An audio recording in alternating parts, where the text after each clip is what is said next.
गंगा के किनारे बैठकर भगवान बुद्ध अपने शिष्यों को जीवन के रहस्यों की व्याख्या कर रहे थे। सूर्य की किरणें जल में प्रतिबिंबित हो रही थीं और चारों ओर एक अलौकिक शांति थी। ऐसे में आनंद ने उनसे एक प्रश्न किया, भगवान, जब शरीर समाप्त हो जाता है तो आत्मा कहां जाती है? क्या पुनर्जन्म होता है? बुद्ध मुस्कुराए और बोले, आनंद, यह प्रश्न केवल मृत्यु का नहीं, जीवन की सतत यात्रा का है। बुद्ध ने कहा, मैं आत्मा के अस्तित्व को नहीं मानता। आत्मा कोई स्थायी अमर तत्व नहीं है। जीवन निरंतर परिवर्तनशील है। जैसे एक दीपक की लौ बुझती है और दूसरी जलती है, वैसे ही एक प्राणी मरता है। उसकी चेतना की तरंगें अगले प्राणी में जन्म लेती हैं। यही है पुनर्जन्म। आत्मा का कोई अचल स्वरूप नहीं होता। सब कुछ अनित्य, अस्थाई सी है। वे कहते हैं, जब किसी प्राणी की मृत्यु होती है तो उसकी इच्छाएं, वासनाएं और कर्मों की गूंज अगले जन्म को जन्म देती है। यह किसी स्थायी आत्मा का स्थानांतरण नहीं, बल्कि कर्मों की ऊर्जा का पुनः प्रकट होना है। जैसे बीज बोने के बाद वृक्ष उगता है, वैसे ही एक जीवन के कर्म अगले जीवन का आधार बनते हैं। बुद्ध का यह दृष्टिकोण हिंदू धर्म की आत्मावाद से भिन्न है।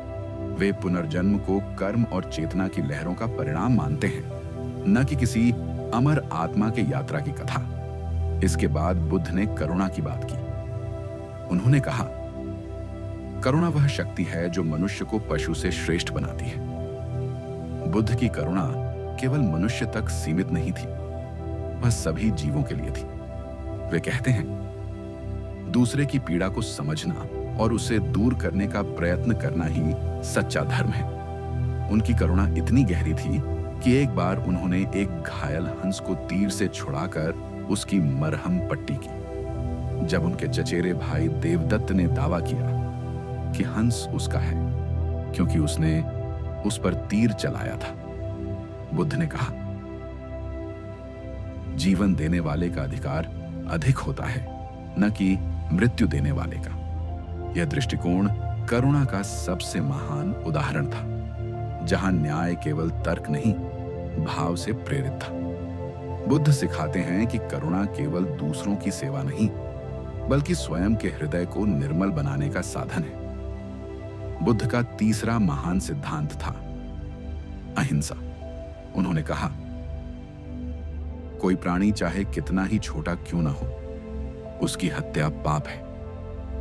हिंसा केवल शस्त्रों से नहीं होती, विचारों, वाणी और व्यवहार से भी होती है।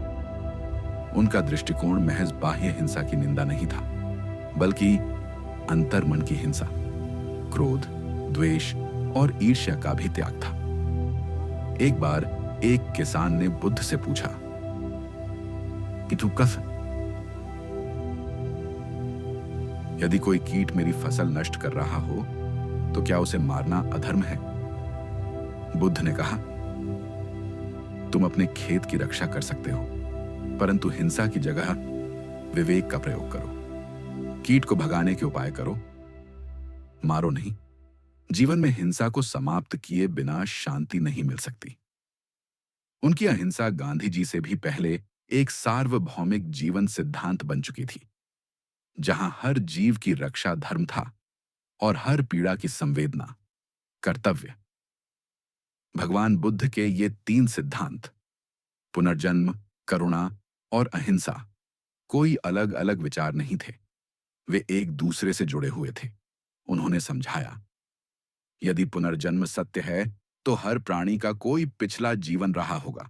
यदि ऐसा है तो तुम्हारे शत्रु भी कभी तुम्हारे प्रिय रहे होंगे। इसलिए न तो द्वेष करो न हिंसा, उनके प्रति करुणा रखो। यही चक्र को तोड़ने का मार्ग है, यही मोक्ष का द्वार है। बुद्ध का धर्म कोई चमत्कार नहीं चाहता। वह चाहता है समझ, संवेदना और शुद्ध आचरण। पुनर्जन्म एक चेतना की तरंगों का निरंतर प्रवाह, आत्मा का स्थायित्व नहीं। करुणा एक सभी प्राणियों के लिए हृदय में दया और पीड़ा को समझने की भावना। अहिंसा एक केवल शारीरिक नहीं, मानसिक और वाणी की भी हिंसा से मुक्त जीवन।